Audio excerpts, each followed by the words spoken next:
வணக்கம். நம்முடைய today in Tamil YouTube channel உங்களை வரவேற்கிறேன்.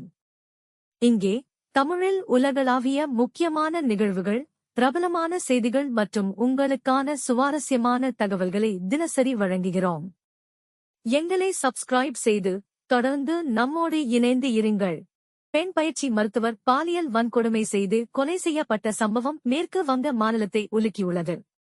கொல்கத்தாவில் உள்ள கர் அரசு மருத்துவக் கல்லூரி மற்றும் மருத்துவமனையில் 2ஆம் ஆண்டு முதுகலை பயின்று வந்த அந்த மாணவி பயிற்சி மருத்துவராக பணியில் இருந்து வந்தார். இந்த நிலையில் கடந்த வெள்ளிக்கிழமை அன்று காலை கல்லூரி வளாகத்தில் உள்ள செமினார் ஹாலில் அவர் அறை நிர்வாணத்தில் உடல் முழுக்க காயங்களுடன் சடலமாக கிடந்துள்ளார்.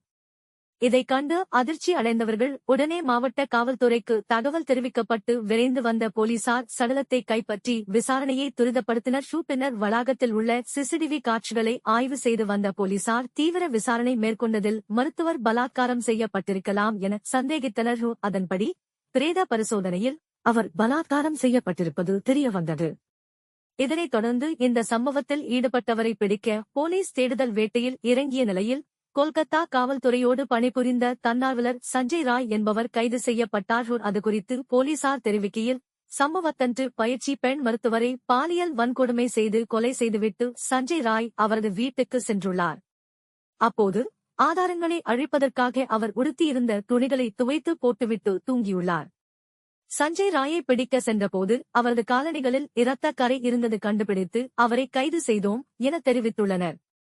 கொலை செய்யப்பட்ட பயிற்சி பெண் மருத்துவரின் முதற்கட்ட பிரேத பரிசோதனை அறிக்கையில் அவரது கழுத்து, கண்கள், வாய், அந்தரங்க பகுதி, உதடு, இடது கால், மோதிர விரல் உள்ளிட்ட பகுதிகளில் இரத்த காயங்கள் இருப்பது தெரிய வந்துள்ளது. இருப்பினும் அவர் பலாத்காரம் செய்யப்படுவதற்கு முன்பு கொல்லப்பட்டாரா அல்லது அதற்கு பிறகா என்ற தகவல் இறுதி அறிக்கையில்தான் தெரிய வரும் என காவல்துறை கூறுகிறது. பயிற்சி பெண் மருத்துவரின் இக்கொடூர கொலையை கண்டித்து கொல்கத்தாவில் உள்ள இளநிலை மருத்துவம் படிக்கும் மாணவர்கள் ஆர்ப்பாட்டத்தில் ஈடுபட்டனர்.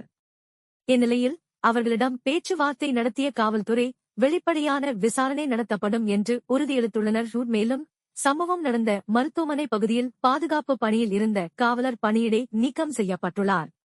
இதனிடையே மருத்துவக் கல்லூரி முதல்வர் ராஜினாமா செய்துள்ளார். இருப்பினும் மருத்துவக் கல்லூரி வளாகத்தில் சரியான பாதுகாப்பு இல்லாததை கண்டித்து மாணவர்கள் தொடர்ந்து ஆர்ப்பாட்டத்தில் ஈடுபட்டுள்ளனர். பிரச்சினை சரி செய்யும் வரை தொடர் போராட்டம் நடத்தப் போவதாகவும் முடிவு செய்துள்ளனர். இதனால் கர் அரசு மருத்துவமனை முன்பு ஏராளமான போலீசார் பாதுகாப்பு பணியில் குவிக்கப்பட்டுள்ளனர்.